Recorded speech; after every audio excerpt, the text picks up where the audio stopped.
예, 계속 나가죠. 50쪽의 가운데요. 3번. 지정 요건이 있죠? 자, 우선 별표에 두시고요. 자, 왜 별표를 할까요, 이거?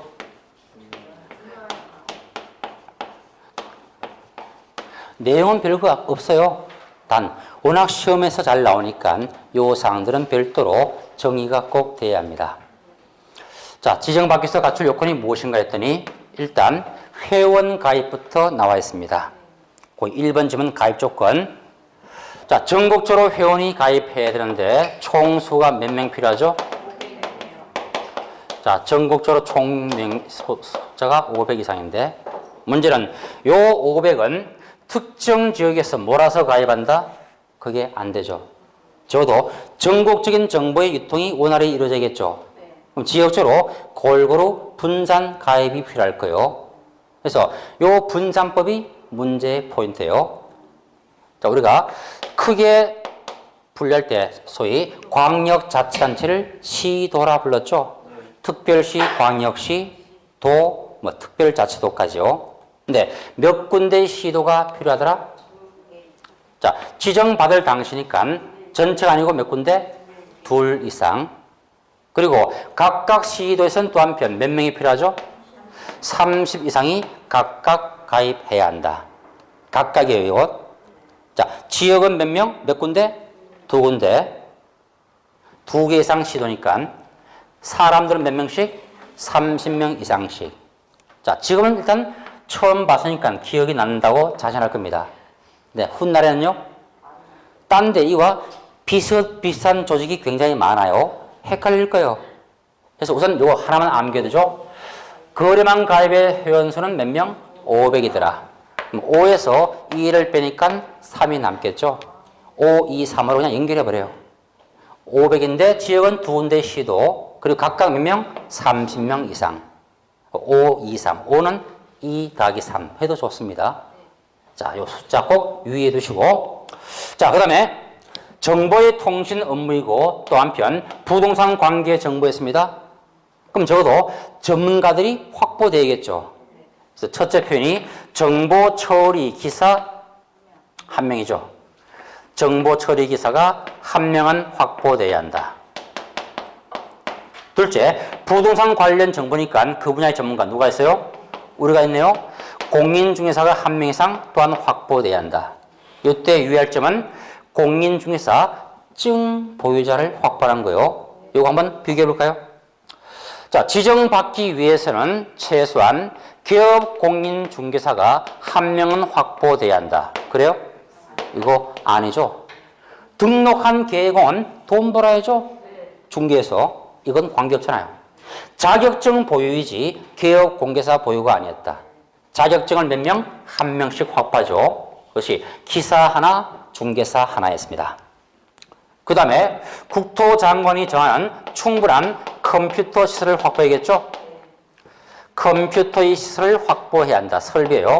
설비 조건을 확보해야 합니다.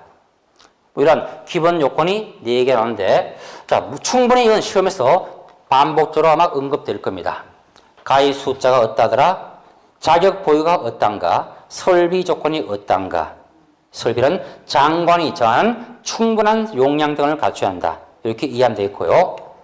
자, 그러면 밑에 4번 지문 우리 업무 수행 시에 사업자의 주의사항이요. 자, 요 사항도 주의합니다. 정보 사업자는 밑줄. 기업 중개사로부터 공개를 의뢰받은 대상물의 정보에 한하여. 아까 누가 이용한다 했죠? 계공만 이용한다 했죠? 그러니까 기업 공이 의뢰한 것에 한해서만 어찌 공개해야 한다? 가입한 계공에게 공개해야 합니다. 근데 요 공개도 훗날 주의해야 돼요. 수정 공개가 가능할까요? 정보의 손질 절대 금물이에요. 그대로 공개한다. 자, 계공이 요청한 정보에 한해서 항상 그 정보는 이렇게 이해하면 돼요. 그대로 공개합니다. 거짓 공개 금지예요. 또는 기업 중개사들의 이른바 차별적 공개할 수 있어요? 사람 차별은 기분 되게 나쁘죠. 이거 절대 안 돼요. 공개 요청받은 것이 한해서 그대로 공개하되 절대 차별적 공개도 금지입니다. 만약 위반 시 동사업자는 제재를 가하는 거죠. 뭐 취소 등 사유가 후에 나올 거예요. 일단 지금 봐야 될 점은 바로 공개 대상 범위가 제한되었다. 어떤 것? 개공이 요청한 것만. 중개 의뢰인들의 요구한 정보는 공개 금지였다. 요 점만 꼭 이해해 두십시오. 왜? 개공끼리의 유통망이니까. 개공이 요청을 한 것에 한해서 요 문구를 주의했습니다. 자, 끝으로 개업중개사는 당해 내가 공개한 물건이 거래가 성사되었다면 뭐가 필요하죠? 정보를 삭제해야겠죠. 그래서 거래 결과를 지체 없이 사업자에게 통보해야 하노라. 결과 통보죠. 매물 정보를 내리기 위해서 그 후속 절차가 거래 결과에 통보했습니다. 자, 이런 것이 기본 교재에 나와 있는데요. 자, 한번 상식적으로 한번 확인해 보죠.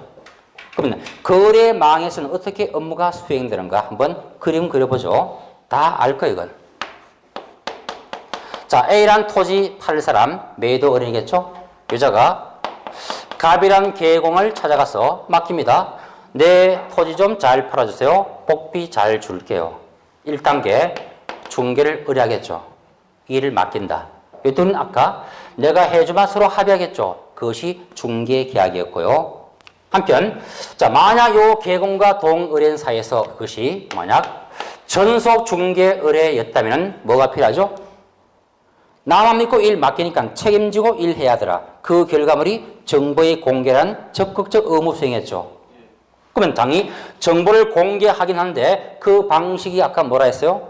거래망에 공개하거나 신문에 광고도 가능하죠. 자, 여러분 같으면 어느 쪽을 선택할까요? 신문 광고는 돈 꽤 듭니다, 그거. 보는 사람도 제한되겠죠? 근데 거래 정보망의 공개는 한결 소라죠. 비용도 안 들어, 이거요. 자, 2단계. 자, 물건 확보한 매도인 측 개공이 자, 동 물건을 일단 공개할 겁니다. 이처럼 전국에 수십만 명의 개공이 만약 일한다면 그들이 정보를 공개하겠죠. 그러니까 요 유통망 하나에 각종 매물들이 자연스럽게 정리 공개될 거요. 토지별, 건물별, 건물도 뭐 주택이든 아파트든 또 가격별 등등 나오겠죠. 자, 각종 매물 정보가 이게 집약될 거요. 메인 컴퓨터에서 관리하겠죠. 자, 한편 비련 토지 매수할 자가 있다고 가정하죠. 근데 이 사람이 직접 땅 찾기가 힘들겠죠. 그럼 자연스럽게 타방 계공에게 일을 맡길 겁니다. 을이 대도할 거요. 자, 나에게 적절한 물건 좀 사달라. 요청하겠죠. 역시 중개를 의뢰할 겁니다. 이때 내가 해줄게 오케이 할 거요. 이 경우 우리 을은 혼자서 이젠 발로 뛸 필요가 없겠죠. 내가 동거래망에 회원으로 가입했다면 한결 소라겠죠. 또 동거래망에 접속해서 정보가 뭐가 있냐 검색할 겁니다. 잡다한 정보가 쭉 뜰 거예요. 지역 가격 등 뜨니까 매수 의뢰인들이 요구한 것을 검토해 한번 확인하면 되겠죠. 만약 적정 매물이 확인된다면 어때요? 물건 찾았습니다. 알림 되겠죠. 자, 5단계. 을은 먼저 누구한테? 매수할 자에게 물건 발생 사실을 보고하겠죠. 손님, 당신이 찾던 좋은 것이 여기 나와 있습니다. 물건 발생 사실을 알릴 겁니다. 근데 이와 함께 또 뭐가 필요해요? 검색 정보 봤더니 요 매물을 누가? 갑이 올렸네요. 그럼 갑에게도 알리겠죠. 나에게 적정한 매수할 자가 발생한 사실을 보고하겠죠. 사장님, 우리 사무실에 물건 살 자 왔습니다. 한번 소개해 드릴까요? 알릴 겁니다. 다시 때 갑이 그 맨 처음에 의뢰한 A에게 자, 요 같은 매수인 발생 사실을 순차적으로 알리겠죠. 예, 을업소에 B라는 사람이 왔습니다. 한번 만나 보실래요? 그래서 서로 날 잡아서 어때요? 만난 자 테이블에 앉겠죠? 그래서 각종 정보를 전달한 상태에서 서로가 의기투합한다면 드디어 매매란 계약이 성사될 겁니다. 그리고 역시 중개 목적 달성했죠? 다시 한번 파란 쪽 계공갑이 정보를 올려두고 무수많은 계공들 중 을이 살자를 물색해서 소개해주면 서로 협력해서 드디어 매매란 계약이 성사된 것. 이게 기본 수행 과제입니다. 근데 우리가 방금 끝에 뭘 봤어요? 자, A가 공개한 동토지가 판매되었다. 더 이상 정보의 가치가 없잖아요. 이걸 섣불리 남겨두면 딴 사람들이 또 손질하겠죠. 어때요? 거짓 정보에 공개되겠죠? 이 역시 법의 위반이에요. 항상 유통한 정확한 정보가 공개 유통돼야만이 업무에 도움을 줄 거니까. 그러면 결과를 어떻게 알리겠죠? 그래서 거래가 성사될 때는 누군가 그 사실을 알리겠죠. 이때 누가 알림될까요? 갑이 할까요? 을이 할까요? 당연히 공개한 쪽에서 하면 되겠죠. 그래서 갑은 최종적으로 거래 정보 사업자에게 거래 사실을 통보하도록 했습니다. 물론 지체 없이 통보하라. 그래서 정보의 삭제 후의 각종 거래 사실들은 훗날 통계 등으로 활용될 수도 있겠죠. 또는 타인이 일할 때 지침 등으로 활용될 수도 있을 겁니다. 자, 총 9단계죠, 이건. 9단계에 의해서 최종 업무가 종료될 거예요. 자, 그럼 지금 봤습니다.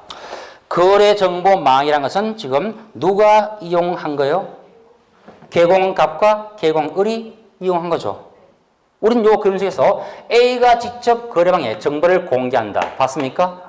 이거 나올 리 없잖아요. 또는 거래 정망이란 개공과 중개 의뢰인들이 유통하는 기구이더라. 그래요? 절대 아니다. 개공과 누구? 개공 간의 정보 유통 기구인 거죠. 이게 앞에서 이렇게 눈이 강조한 그 문구들이에요. 자, 양자의 그리고 협력 관계 하에서만 거래가 성사됐습니다. 따라서 거래망에서의 업무를 평가할 때는 단독 중개가 아니고 항상 뭐다? 공동 중개의 형태겠죠. 참조로 현저히 중개업 현실은 몇 프로? 90% 이상이 지금은 공동 중개요. 예전처럼 혼자 양쪽 다 데려서 일하면 좋겠죠. 왜? 쌍방 보수를 다 받을 거니까. 지금은요, 거의 힘들 거예요. 대개는 공동 중개의 형태일 겁니다. 자, 일단 흐름 파악은 상식적으로 다 파악됐어요. 문제는 훗날 우리가 공부를 좀 더 하게 될 때 위에 추가 사항이 쭉 나오겠죠. 뭘까요? 이거 하나만 짚어보죠. 자, 요즘 예에서의 A, B 사이에 매매가 성사됨을 가정하죠. 이때 과연 매매 계약서는 누가 작성 교부할 것인가? 갑이 해요? 을이 해요? 갑이 혼자 할까요? 안 되죠. 뭐라 했어요? 공동. 양쪽의 계공 모두가 훗날을 위해서 내가 업에 개입함을 입증해야겠죠. 그래서 업무 수행은 누가 하더라? 공동으로 한다는 얘기요. 계약서도 함께 써서 서명 날인 각자가 다 해야 한다. 그 얘기요. 확인 설명서 누가 한다? 둘이 다 함께 해줘. 공동으로 해야 합니다. 자, 설명서에 서식 보면은 매도인 측 개공, 매수인 측 개공, 칸이 어때요? 다 있습니다. 그러니까 어느 한 명이 주도적으로 일한다? 그건 안 되는 얘기요. 계약서 등 작성은 모두가 누가 하더라? 둘이 함께 해야 한다. 그러면 중개 보수는 어찌 받을까요? 자, 원래 우리가 알기에 중개 보수는 쌍방 보수이죠. 근데 지금은요, 갑은 을과 B와 아무 관계 없잖아요. 마찬가지 을도 A와 아무 관계 없죠. 그러니까 결국은 상식적으로 뭐가 된다? 일방 보수의 형태를 지니겠죠. 내가 소개한 쪽 한쪽이지 양쪽 보수는 받을 리 만만할 거예요. 되죠, 이거? 보수액은 줄겠죠, 반으로. 근데 실제 거래 건수는 더 늘어날 거니까 크게 나빠할 필요 없을 거예요. 아, 공동중개의 형태를 지녔다. 그러니까 법상 업무 수행도 공동으로 각자 다 해야 한다. 다음 보수만큼은 참여 한자 간에 특별한 합의가 없다면 일방 보수가 될 수밖에 없을 거예요. 네, 거래망과 관계한 기본 흐름이었습니다. 자, 다음 옆에 이제 3번. 기업, 공인중개사 등의 기본 윤리라고 되어 있습니다. 우린 타이틀부터 체크하죠. 뭘 체크할까요? 아니요. 제일 중요한 것. 등자예요. 기업, 공인중개사 등의 윤리 의무입니다. 우리가 등이란 말이 포함될 때는 어찌 파악해야 한다? 관련되는 자 모두이죠. 쉽게 중개업 종사하는 자 전원이에요. 개공만이 아니고 더 나가서 소속 중개사, 중개보조원, 법인의 임원들, 사원들, 이사감사 다 포함되는 거예요. 아, 개공 등등의 의무사항입니다. 이는 중개 보존도 포함되노라. 그래서 그 의무의 모습이 세 가지 보일 거예요. 자, 하나가 뭘 하라 했습니까? 품위 잘 지키세요.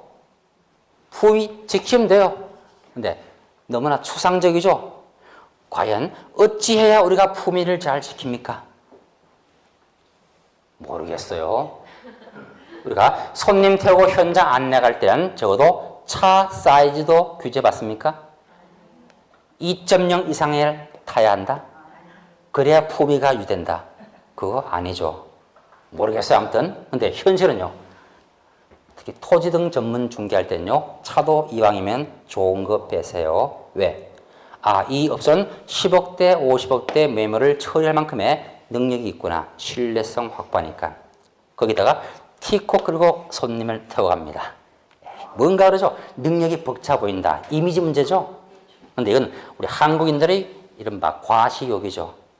근데 어쨌건 품위 잘 지키십시오. 저는 뭔지 몰라요. 자, 둘째 또 신의와 성실로 서란 말이 있죠. 이른바 신의 성실. 그래요. 신뢰 관계는 철저히 지켜야겠죠. 또는 공정하게 중개하도록 명했습니다. 공정 중개. 뭐 이건 안 해요. 어느 한쪽에 편파가 없어야겠죠. 불편부당하게 양쪽 어른들의 이익을 함께 고려해서 중립적 지휘하에서 일해야 한다. 그런 얘기죠. 뭐 내용은 없습니다. 어쨌건 이와 같은 윤리조항은 적어도 누가 준수해야 한다? 개공 등등이 모두 지키는 거요. 종사자 전원입니다. 근데 그와 다른 게 밑에 보이네요. 뒤에 있습니까, 이건? 뒤에서 보죠. 자, 또 하나. 비밀 준수 의무 있죠? 이건 법조항이 달라요. 어쨌건 비밀 준수 의무도 누가 지켜야 한다? 개공 등이겠죠. 종사인들 모두가 철저한 어른들의 비밀을 지켜야겠죠. 근데 이건 표현을 한번 빌려보죠. 자, 개업 중개사 등등은 이 법 및 다른 법률에 특별한 규정이 있는 경우를 제외하고는 소위 면책 규정이 없다면 그 업무상 알게 된 비밀을 누설해서는 안 된다. 비밀 누설 금지예요. 근데 특이한 점은 개공 등등이 그 업무를 떠난 후에도 갖다 했습니다. 특이하죠. 현업할 때만 지킨다? 아니다. 특별한 사유가 없다면 폐업 후에도 퇴사 후에도 지켜야 한다. 철저한 입에 짚어달라 그 얘기예요. 자, 업무상 지득한 비밀은 함부로 공개치 말라. 당연히 어른들의 사생활 보호 차원이니까 중요한 거 맞아요. 근데 주의할 점은 그 직을 떠난 후 폐업 후에도 준수함이 원칙이더라. 이게 특이하죠. 폐업한 다음에도 지킵니다. 만약 이를 어긴 자가 확인될 때는 제재를 가합니다. 근데 특이한 게 있습니다. 비밀 준수 의무를 어긴 자에 대해서는 등록 박탈한다? 그런 말은 없습니다. 근데 뭐가 있어요?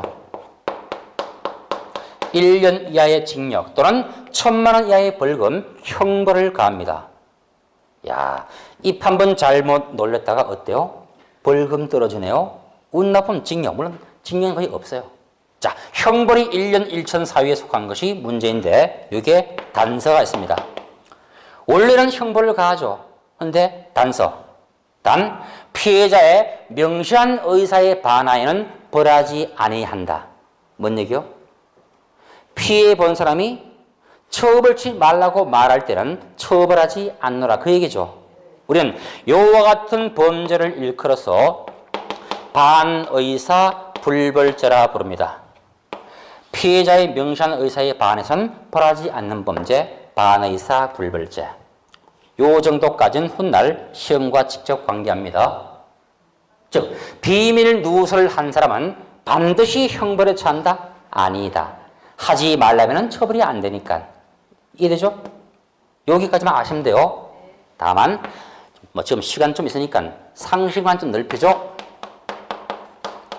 그리고 형법상 죄를 분류할 때 친고죄이니 혹은 반의사 불벌죄이니 이런 식의 분류도 가끔 합니다. 자, 양자는 같은 게 아니겠죠? 친고죄는 뭘 말할까요? 친고죄.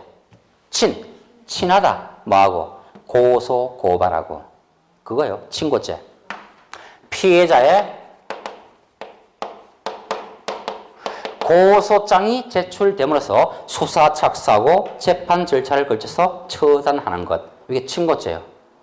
피해자의 고소 있어야만이 범죄로 성립되어서 처벌이 가능한 것이 바로 친고죄입니다. 그럼 반대로 아무리 누가 피해를 입더라도 고소를 안 했습니다. 그때는요. 벌할 수 없겠죠. 우리 사회에서 흔히 접하는 범죄 있습니다. 뭐가 떠올라요? 폭행죄. 기억나잖아요. 얼마 전에 누구예요? 그 셋째 아들놈. 걔가 술 먹다가 변호사를 좁혔죠. 그 변호사가 뭐랍니까? 처벌을 원하지 않더라. 벌할 수 있어요? 벌할 수 없잖아요. 폭행, 협박 등등이 주로 친고죄요. 고소 있기 전은 검찰도 수사관도 개입이 안 됩니다. 이게 친고죄요. 근데 반의사 불벌은 뭘까요? 자, 어떤 행위가 있습니다. 자, 그러면 이것도 고소 있어야만이 죄로 다스릴까요? 그게 아닌 거예요. 친고죄 아니고 반의사 불벌. 어떤 행위가 범죄에 속할 때는 일단 어때요? 당연히 범죄로 인식하는 거예요. 자, 행동이 범죄로 당연히 성립될 수 있더라. 이때는 수사도 하고 재판도 할 수 있다 그 얘기예요. 다만 뭐가 문제죠? 피해자가 처벌치 말라고 명식인 의사를 표명할 때는 무엇을? 처벌을 하지 않더라. 불벌한다. 이게 반의사 불벌이에요. 좀 구성이 어때요? 반대 모습이죠. 자, 행동 자체가 범죄돼서 재판도 갑니다. 근데 중도에 그가 마음을 고쳐먹고 나 처벌을 원하지 않습니다라고 말할 땐 처벌이 안 되는 거예요. 재판까지 갔을 때는 재판의 근거가 사라지죠. 공소기각, 무죄 판결 내려지는 거예요. 반의사 불벌죄. 어찌됐건 우리가 지금 보는 것은 뭐다? 반의사 불벌이지 친고죄가 아니라는 거예요. 정반대 모습이니까. 자, 우리가 반의사의 불벌죄 주로 뭘 봅니까? 제가 실수했나요? 아니죠. 어쨌건 요 양자는 서로 성격이 정반대입니다. 저도 갑자기 치매가 왔어요, 지금. 이거 쓰면서 딴 거 설명하고 막 그러는데 무시하시고 그냥 틀린 것들이요. 우리는 뭐다? 반의사 불벌이었다. 이렇게 하면 되겠습니다. 친고죄는 주로 이거예요. 여성과 관계된 범죄가 친고죄예요. 주로 뭐가 있으면 성범죄들, 그죠? 피해자의 사생활이 너무나 중요한 요소이죠. 섣불리 외부에 공개될 때는 어때요? 2차 피해도 보겠죠. 그러니까 여성 관련 각종 범죄는 주로 친고죄에 많이 있습니다. 방금 폭행죄 등등은요. 반의사 불벌죄. 자, 예를 좀 반대로 들었죠? 네, 할 수 없어요. 연식이 되다 보니까. 원래 생산되고서 한 50년 지나면 어때요? 폐품 되니까 한번 갔다 와야 되죠? 그런데 지금 그게 수리가 안 되네요. 한번 갔다 와야겠습니다. 지금 반대로 말씀드리는데 좀 양해 드립니다. 자, 반의사 불벌죄 꼭 이해해 두시고. 자, 이제 4번인데 확인 설명이라고 되어 있습니다. 이건 진짜 우리 법에서 포인트죠. 핵심이죠. 법령상 가장 중요한 의무가 있다면 두 가지예요. 확인 설명 의무와 계약서 작성 의무. 가장 중요한 의무인데 특히 확인 설명은 자, 철저한 정보의 전달에 의한 사고 예방이 전제되는 거다. 쉽게 우리가 지금 취급할 물건들이 토지나 건물이죠. 소위 말한 고가품입니다. 더군다나 일반적인 물건 판매는 어때요? 영 딴판이죠. 왜? 집안 권리 관계가 너무나 복잡합니다. 만약 이와 같은 토지나 건물에 대한 매매 등을 고객 간의 문제로 맡길 때는 어때요? 사고가 빈발하겠죠? 제대로 거래가 안 되겠죠? 그럼 자연스럽게 전문가의 활동이 필요하겠죠? 누가 있습니까? 우리가 있잖아요. 그러니까 제대로 된 정보를 파악해서 전달 등을 함으로써 사고를 미연에 방지하고 고객의 재산권을 보호하겠죠. 우리 법의 목적은 결과적으로 국민 경제에 기여하라 했습니다. 바로 이런 법의 목적과도 가장 관계 깊음이 확인 설명이었습니다. 자, 근데 문제는 출제와 결부되니까 너무나 중요하더라. 통상적으로 예전에 설명 파트에서의 출제가 4개 이상 나왔습니다. 근데 불행히 지난 시험, 자, 올해 시험은 하나 나올까 말까 했어요. 딴 거 내느라고. 그 반대로 뭐예요? 내년 시험들은 예전처럼 4개 가까이도 나올 수 있다는 얘기예요. 우선 법령과 실문을 통틀어서 가장 내용이 풍부한 것이 이 파트입니다. 자, 훗날 공부할 게 많아요. 근데 쉽습니다. 별거 없어요. 그냥 눈으로 익히고 찍으면 되는 거예요, 시험은. 자, 확인 설명 의무에서 일단 근거부터 보죠. 개업 중개사는 중개 의뢰를 받은 경우 밑줄 쳐두시고, 중개 의뢰 받은 경우에는 언제까지? 중개가 완성되기 전에 다음 각호의 사항을 확인하여 이를 당해 대사물에 대한 밑줄, 권리 취득하려는 의뢰인에게, 누구한테? 취득할 의뢰인에게 성실 정확하게 설명을 하고 밑줄 또는 동그라미 설명도 해야 합니다. 그리고 토지 대장 등등의 설명의 근거 자료를 제시도 해야 한다. 둘 다 해야 한다이죠. 자, 요 문장 한번 분석하면 이 얘기예요. 다시 한번 반복합니다. 늘상 나오는 게 이거죠. 1단의 주택에 대해서 A가 세를 놓고 잡니다. 임대 의뢰인. 그죠? 누구한테? 가변 계공에게 맡겼다고 가정해 보는 거요. 우리 집 좀 잘 세 좀 내주세요. 중개를 의뢰합니다. 요때 서로가 합의함이 중개 계약이었죠. 1단계 의뢰를 먼저 한다 했습니다. 자, 그리고 항상 그 의뢰는 쌍방 관계라 했었죠. 물건은 빌려줄 자에 대한 대비 반면에 물건 필요한 자, 임차인이 있겠죠. 자, 요들 사이에 개입해서 원만한 거래를 맺어줌이 우리 중개활동, 바로 알선으로 정의한 바 있습니다. 자, 문제는 과연 이 매물 정보를 누가 필요로 할까요? 누가 하죠? 물건 팔 자, 세 놓을 자, 내 건데 필요 없잖아요. 지금 정보가 필요한 자는 누구죠? 임차할 자, B겠죠. 해서 지금 강조한 거요. 확인 설명은 누구한테 해야 한다? 취득할 의뢰인, 임차 의뢰인에게. 물건 팔 자는 관계가 없다는 얘기요. 이것이 바로 권리 취득 의뢰인에게. 그 문구였습니다. 하나씩 짚어보죠. 확인 설명은 언제 하는가 봤더니 중개 의뢰 받고서 언제까지? 완성되기 전까지는 반드시 해야 한다. 일이 끝난 다음은 때가 늦으리. 그죠? 완성 전까지. 다음 대상자는 누구에 대한 설명이더라? 권리 취득할 자들이지 이전자가 아닙니다. 매매계약은 살자, 매수인, 임대차는 임차인. 전세권 설정계약은 누구죠? 전세권자. 저당권 설정계약은 저당권자가 권리를 갖는 거죠. 취득할 자에 대한 의무인 거요. 취득할 의뢰는 일방에 대한 의무이지 쌍방이 아니었다. 그 다음에 그 설명의 방법을 봤더니 특이한 표현을 봤습니다. 성실 정확하게 그 물건 정보를 확인 설명을 하고 and이죠. 어느 하나가 아니고 반드시 함께라는 얘기요. 그 다음에 설명의 근거 자료도 반드시 제시를 해야 한다. 별거도 아니죠. 참고로 저는 이 과목 강의하지만은 기분 진짜 나쁠 때 많아요. 그간에 기출문제를 검토해 봤더니 요 단순 표현이 수십 차례 시험에 나온 바 있습니다. 설명하거나 틀렸죠? 하고. 왜? 둘 다니까. 그 다음에 설명의 근거 자료를 얻지 않는다? 제시해야 한다. 서면도 보여주란 얘기입니다. 이것 교부하는 것이 아니란 얘기예요. 하다 보니까 별게 다 나오고 있죠? 이게 이 과목 시험이에요. 내용은 쉽다. 다만 신중히 안 볼 때는 함정 빠지기 쉬운 게 또한 이 과목이에요. 설명도 해야 하고 서면도 제시를 해야 한다. 그 서면이 물건 정보를 파악한 각종 지적 공부 있죠? 토지 대장, 임야 대장 등등. 권리관계를 근거하는 게 있죠? 등기부죠? 건물, 토지, 등기 기록들 또는 공법상 제한들을 확인한 토지용 계획 확인서 등 굉장히 많을 거예요. 이러한 근거 서면에 의해서 말을 해야 함을 전제했습니다. 자, 다시 한번. 시점은 완성 전까지. 상대는 오직 취득할 자 한쪽이지 양쪽이 아니다. 그리고 둘 다 함이 기본이었습니다. 만약 어느 하나를 생략했습니다. 모 업자가 옛날에 했어요. 자, 고객에게 갔습니다. 앉혀놓고 손님 한글 읽을 줄 아시죠? 등기부 등본 등을 떼가지고 보여줍니다. 잘 읽어보세요. 잘했습니까? 틀렸죠?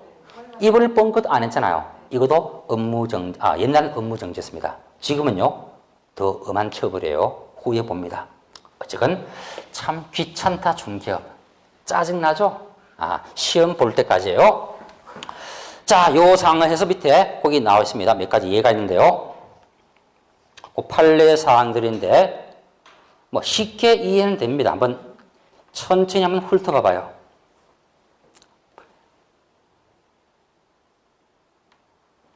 낱말 하나 보이죠?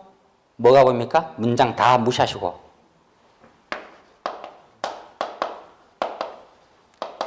요거요. 성실, 정확하게 정보를 조사 분석해서 알려주라 했습니다. 근데 그릇된 정보를 마치 진실인 양 어때요? 포장했죠. 과대 포장 절대 금지한 얘기요. 이 역시 무엇? 성관주의 의무를 어긴 것이다. 개공의 기본 의무를 어긴 거죠. 내가 타인의 일을 맡아 도와주니까 항상 뭐가 필요하더라? 맡긴 자의 본 뜻대로 하라 했습니다. 내부터 일한 거지 이건. 당연히 법 위반이고 제재 피할 수 없다. 손해발생 훗날 돈으로 떼어야 한다. 배상 책임 지어지는 거요. 항상 어찌 해야 한다? 정확히 해야 한다. 그 얘기요. 자, 뒷페이지 가도 하나 알 수 있습니다. 자, 판례가 계속 소개될 거예요. 원체 이 부분이 중요하다 보니까 시험은 판례 지문들이 굉장히 많이 나와요. 자, 2번 판례가 저거예요. 자, 어떤 건물에 근저당권이 잡혀 있습니다. 그 이때 어디까지 우리가 정보를 전달해야 할까요? 참조로 저당과 다름이 근저당이죠. 근저당은 어떤 거죠? 장래에 증감 변동한 채권을 담보께서 잡는 것이 근저당이죠. 쉽게 실제 채무액은 2억인데 통상 은행이 근저당 잡을 때 얼마 잡습니까? 나중에 연체등 할 때 더 올라가겠죠. 그래서 대개는 3억 정도까지도 잡더라고요. 이게 채권 최고액이죠. 요 범위 내에서 동 물건이 담보할 거니까. 자, 어쨌건 그러면 근저당이 설정된 때는 무엇을 설명해야 한다? 채권 최고액이 필요하겠죠. 채권 최고액이 설명문에 속한 것 당연합니다. 즉 실제 채무가 얼마인지를 알려줄 의무가 있다 없다? 그건 없더란 얘기요. 즉 계략적 사항만 설명하지 세밀한 것은 원래 의무가 아닌 거예요. 근데 가끔 보니까 좀 지나친 개공들이 활동합니다. 뭐 그리 잘나는지 끼어듭니다. 자, 최고액이 얼마인데 실제 채무가 얼마라고 말합니다. 근데 그 실채무액을 잘못 전달했습니다. 어때요? 우리가 봤던 요 법의 취지에 어긋나겠죠. 그리고 하지 않아도 관계없는 정보를 괜히 손대서 지금 어때요? 화를 부추긴 거예요. 그래서 그 표현이 실제 채무를 잘못 전달해서 그를 믿고 거래한 고객이 훗날 손해를 보게 되었다면 마땅히 무엇? 법 위반이죠. 따라서 배상도 훗날 연결된다. 그 얘기요. 자, 포인트. 근저당이 설정된 물건은 어디까지가 설명 범위더라? 채권 최고액이 설명 범위예요. 즉 실채무액까지 설명해야 한다. X. 대신 괜히 섣불리 잘못 전달할 때는 책임이 따른다. 그 얘기였어요. 자, 그 다음 세 번째 판례도 실무상 굉장히 많이 발생한 사건입니다. 이런 거죠.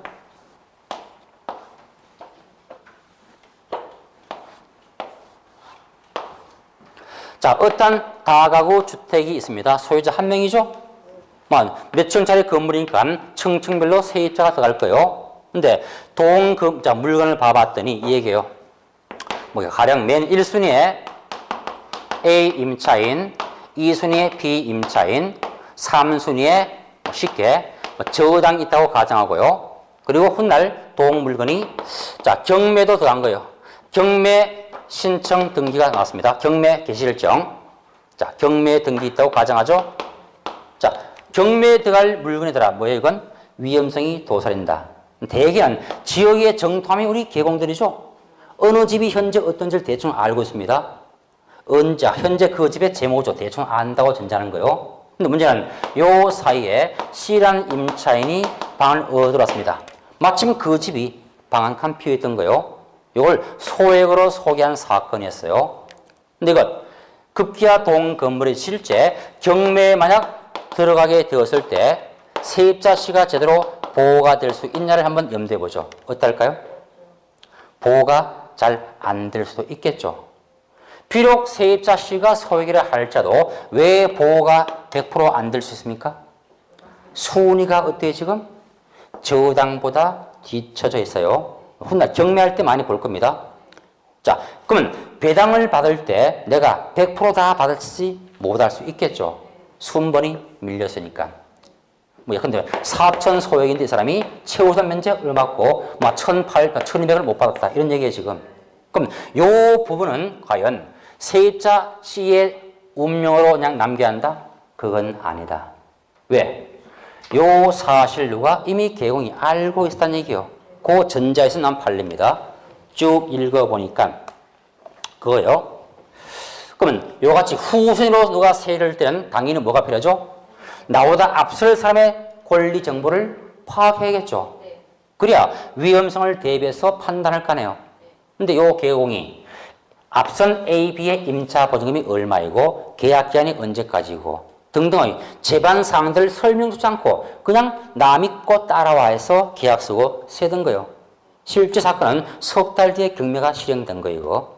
자, 이건 배당에서 후순위죠. 다 못 받을 겁니다. 배당금을. 그럼 당연히 뭐예요? 요 부분은 책임을 물어야겠죠. 이때 누구한테 책임 물을까요? 개공한테 물어야겠죠. 물론 대개 우리 기업 중개사들은 손해 발발 시 돈 까짓건 내가 돈 많아 바로 줍니까? 안 줘요. 이거 100% 안 줍니다. 그럼 어디 가야 되는 거예요? 우리 협회에 공제에 거의 대부분 가입해 있습니다. 요 협회 공제에 싸잡아서 묻겠죠. 너희들 돈 내놓아라. 실제 이 사건 굉장히 많이 생기는 거예요.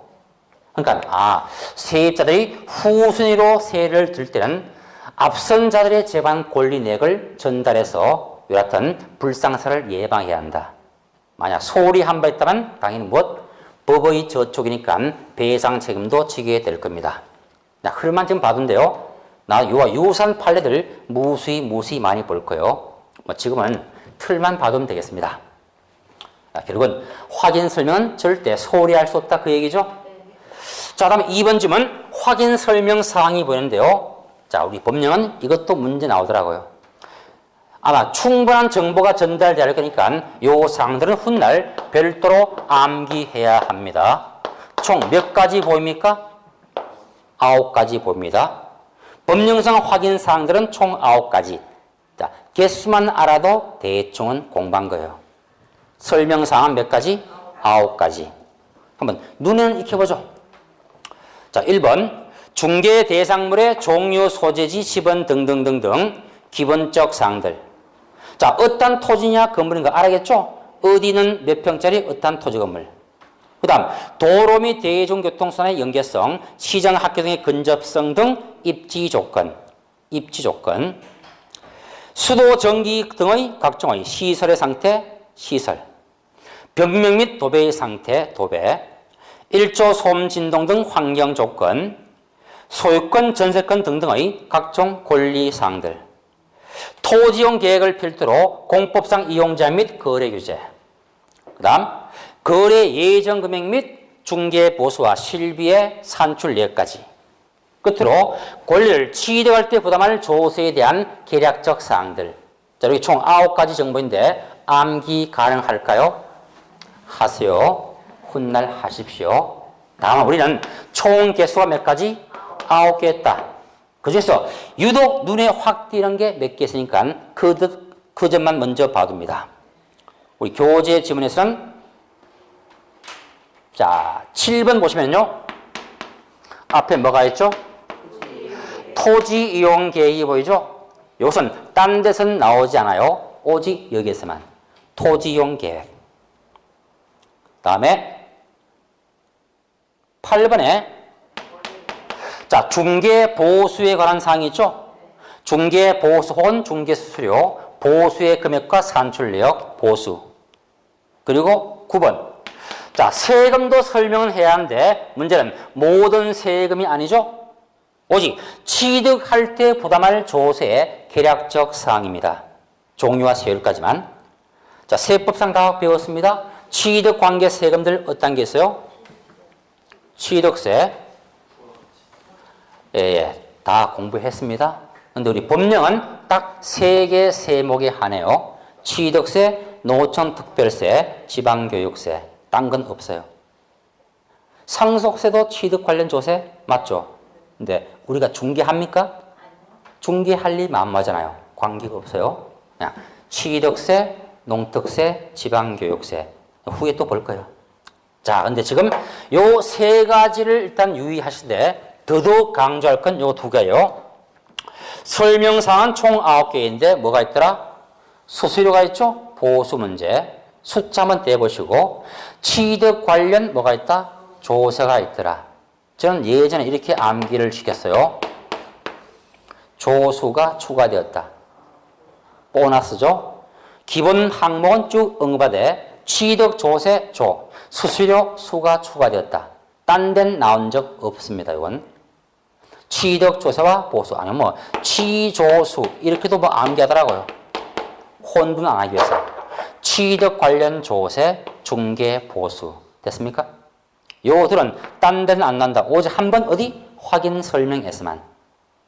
취득 관련 조세는 오직 확인 설명사항에만 나올 뿐이었다. 딴 건 몰라도 저도 요 2가지는 꼭 알아두십시오. 보수 문제하고 무엇? 취득 조세가 언급되었다.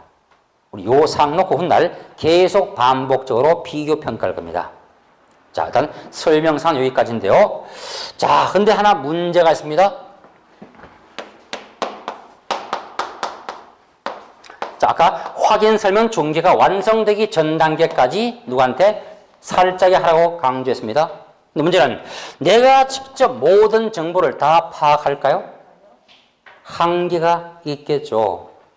우리가 지금 설명상 봤더니 뭐가 보입니까? 벽면과 도배 상태라는 것도 포함됐죠. 벽체에 금이 갔냐, 비가 새냐, 안 새냐, 누구수 문제. 도배가 깨끗한지 불량한지. 설명사항인데 문제는 물건 팔 매도할 자가, 임달자가 꼭꼭 잔고가 안 보여줍니다. 알 도리가 없잖아요. 그러면 정확한 정보의 전달이 아니니까 내가 책임 다 떠나야 한다? 이건 가혹하겠죠. 그래서 이 법은 새롭게 나에게 준 게 있죠. 뭐라고? 누군가에게 자료를 도움받아서 정보의 정확성을 기하도록 허용했습니다.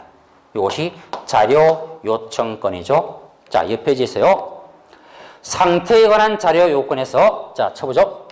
기업 중개사는 확인 또는 설명이 있어 필요할 때는 자, 밑줄 매도 의뢰인, 임대 의뢰인 그 밖에 이전할 의뢰인들에게 상태에 관한 자료를 요청할 수 있다고 되어 있습니다. 아, 자료의 요청권이 도입되어 있더라. 좋습니다. 근데 문제는 대상자가 지금 누구였어요? 매도 의뢰인, 임대 의뢰인, 전세권 설정자, 저당권 설정자 각종의 권리 이전할 자 일방이죠. 그래요. 물건 팔자의 정보를 얻어서 전달하면 되겠죠. 설명은 살자에게, 정보의 취득은 물건 팔자에게. 그 얘기예요. 대상, 매도, 임대, 의뢰인 등 이전자 일방입니다. 쌍방이 아니었다. 자, 근데 문제는 과연 모든 정보를 그러면 고객의 손에 맡길까요? 너가 전달치 않을 때는 일 못하겠다. 그건 말이 안 맞죠. 꼭 필요한 것에 한해서만 고객 도움을 요구할 겁니다. 그래서 요 사항도 훗날 따로 정리해 두셔야 돼요. 자, 어떤 정보를 요구할 것인가? 어떤 걸까요? 권리관계도 요구한다? 누가 소유권자이고 누가 저당권자인가? 이건 내가 등기사항만 떼도 알 수 있잖아요. 또는 토지가 소재지가 어떠하고 면적이 어떠한가? 이건요. 대장상 쉽게 파악되겠죠. 그러니까 기본적인 요 정보들은 내가 책임진다. 다만 고객의 도움이 꼭 필요한 것에 한정될 뿐인 거예요. 그래서 요 사항도 훗날 따로 강조할 겁니다. 자, 그 기본 내용이 등기부 등에 확인이 안 되는 것이 간혹 있을 거예요. 미공시 사항들. 그럼 어때요? 현장 가야 하는데 어때요? 문 닫고 있다? 진입이 안 되겠죠. 그때는 고객 도움을 얻습니다. 주로 누가 떠오를까요? 등기 안 된 세입자가 누가 있는가? 도움받아야겠죠. 미등기 임차권 등등 있을 거요. 자, 그리고 또 알 수 있는 것이 시설 등의 상태인데요. 상태. 아까 벽면 도배 상태 누가 알고 있다? 고객이. 그죠? 또는 1초 소음 진동 피해가 어떤가 누가 압니까? 그 집에 살고 있는 자가. 1조 침해가 어떻다? 살아봐야 알겠죠. 인근 공사장에서의 소음이 어떤가? 살아봐야 알겠죠. 이란 미공시사항과 상태 관계에 대해서만 요청할 뿐인 거요. 그 외의 것은요, 내 책임 하에 정보를 취합해야 한다. 그 얘기요. 자, 요 사항들은 조금 뒤에 다시 설명서의 서식 속에서 확인이 구별될 겁니다. 어쨌건 물건 팔자에게 정보를 얻어서 살짝에 전달하면 좋겠습니다. 물론 그 표현은 자료를 요청할 수 있지 해야 될 의무가 아닌 거요. 임의사항이죠. 자, 그럼 문제는 이거예요. 만약 나중에 매도 임대할 그들이 거부했습니다. 나 싫어. 너가 알아서 팔아줘. 이때는요. 섣불리 업무 수행은 사고에 대한 책임을 피할 도리 없더라. 뭔가 분쟁을 막기 위한 대책이 있어야겠죠. 자, 그 표현이 밑에 연결되어 있습니다. 셋째 줄. 자, 자료 요구에 불응한 경우는 그 사실을 매수 의뢰인 또는 임차인에게 설명하고, 불응 시 그 사실의 설명은 누구한테 해야 한다? 매수 임차 의뢰인들, 그죠? 물건 살짝에 먼저 설명을 해야 한다. 알려주겠죠? 그리고 그 사항은 또 한편 어디에다가 확인 설명서의 항목이 있습니다. 확인 설명서의 그 사항을 기재함으로써 훗날의 분쟁에 유력한 증거로 활용하면 좋겠죠. 자, 우선 증거의 의미에 불과요. 설사 불응사실을 기재해 놓다 해서 100% 책임을 피할 수 있다? 그건 아니죠. 유력한 증거의 의미에 불과하지 면책은 안 되는 거요. 조심해야 돼요. 내가 필요한 정보를 전달한다 해서 100% 면피받는다? 그건 없다. 유력한 증거에 의해서 채택될지 몰라도 면책은 아닌 거요. 어쨌건 설명하고 설명서에 함께 기재해야 한다. 그럼 요 말이 지금 보입니다. 그러면 설명서를 쓴다면 이것은 언제 쓸 것인가? 이걸 봐봐야겠죠. 자, 밑에 나와 있어요. 확인 설명서의 작성 등에서 개공은 중개가 완성되어 거래 계약서를 작성한 때는 이 사항들을 서면으로 작성하여 거래 당사에 교부하고 3년 동안 그 사본을 보존하여야 한다. 확인되었습니다. 설명서의 작성은 지금 봤듯이 언제라고요? 중개가 완성돼서 거래 계약이 체결된 때죠. 자, 지금 매매간 임대차익은 각종 거래 계약이 성사될 때 쓰는 것이 확인 설명서였습니다. 그러니까 뭔가 차이가 파악될 거요. 확인 설명서의 작성은 일단 누가 하는가? 의무자를 먼저 제기했습니다. 누구죠? 개업 공인중개사라 되어 있어요. 즉 사장님의 법상 업무가 서면의 작성 업무인 거요. 그런데 우리가 하나 유의할 점은 소속 공개사들 직원이죠. 단 증갖고 이 일을 도와주니까 중개 업무의 수행도 한다 했습니다. 따라서 소공도 확인 설명서는 작성을 할 수 있다 없다? 할 수 있다. 단지 의무는 없다 해야 옳겠죠. 원칙은 누구의 의무? 사장님, 개공의 의무니까. 다음, 언제 쓸 것인가 봤더니 언제? 중개 완성되어 거래 계약이 체결되었습니다. 쉽게 계약서 쓸 때 함께 쓰는 것이 확인 설명서였다. 다시 한번 완성 전까지는 확인 설명을, 완성이 되었을 때는 설명서의 작성을, 시점이 극과 극인 거요. 그 다음에 자, 작성 교부를 한다 할 때 누구한테 줄 것인가? 교부의 상대방. 자, 누구한테 줘야 될 거 이건? 거래 당사자 쌍방이죠. 양쪽 모두에게 그 사항들을 문서로 확보해야겠죠. 양쪽 다이지 어느 한쪽이 아니더라. 심지어 그 사본은 일정 시간의 보관도 명했습니다. 몇 년간? 3년간의 보존 또한 법상 의무인 거요. 왜? 가장 유력한 증거 자료가 될 테니까. 그래서 설명서의 작성은 양쪽 모두와 관계하지 한쪽이 아니었다. 요 점까지를 체크해 두시고, 자, 나머지 거기서 2번 지문에서 고려할 건 저겁니다. 기업 중개사와 다음에 소속 공개사의 서명 날인은 밑이라는 말을 주의하라고 강조했어요. 내 고유한 필체로 이름 써야겠죠? 서명. 그리고 또 한편 등록된 인장을 찍어야죠. 서명 및 날인이에요. 당해 중개 행위를 했던 소공이 있다면 그도 함께 날인해야 한다. 둘 다죠. 그러니까 개공이 혼자 일할 땐 개공만, 소속공이 일을 도왔을 땐 그와 함께 둘 다 해야 돼요. 자, 그 표현이 서명 및 날인입니다. 밑을 강조를 했어요. 요거 뒤에 또 나올 겁니다. 자, 문서를 양쪽 다 줬습니다. 그럼 이때 과연 중개 의뢰인들도 확인 설명서에 서명하고 날인할 법상 의무가 있을까요? 이거 없어요. 지금 작성 주체가 누구죠? 개공이죠. 나의 의무의 이행이죠.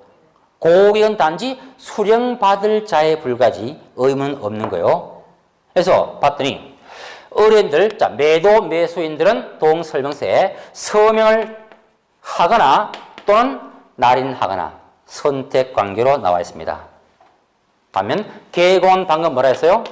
서명 및 날인이죠. 둘 다 해야 한다. 조사 차이점 또 나오네요. 우리는 둘 다. 고객은 어때요? 또는 선택. 근데 고객의 서명이 없다 해도 법 위반은 아니다. 맞죠? 의무는 없으니까. 근데 현실 한번 생각해 보죠. 어때 이거?